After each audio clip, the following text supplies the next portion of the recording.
At kumustahin natin muli ang bentahan ng mga paputok sa Bukayo, Bulacan. May live report si Oscar Oida. Oscar?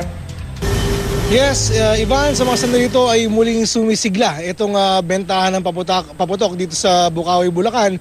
Kanina mga bandang pasado alas 6 sa madaling araw, medyo nabawasan yung mga tao, pero ngayon patuloy na dumadami na naman yung mga tao para nga bumili ng mga paputok just in time sa pagpasok ng bagong taon. Nakausap natin yung mga nagtitinda dito kanina at wala naman daw masyado nagbago sa kanilang presyo. Kung meron mga nagmahal na paputok, siguro nagmahal lang yan ng mga 10%.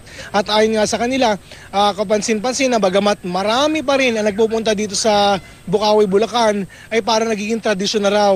Bakit nila nasabi yan, Ivan? Dahil pansin nila na bagat marami pa rin nagpupuntang tao dito, kapansin-pansin daw na nabawasan yung dami ng mga paputok na binibili.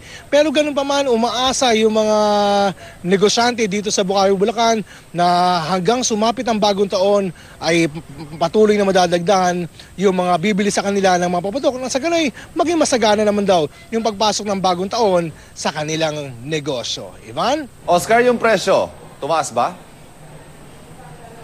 Hindi man kaano nagbago, Ivan. Kung ikukumpara raw last year, meron lang mga ilang paputok ayon sa kanila na kung nadagdagan man daw, mga 10%. Ivan. Okay, maraming salamat, Oscar Oida.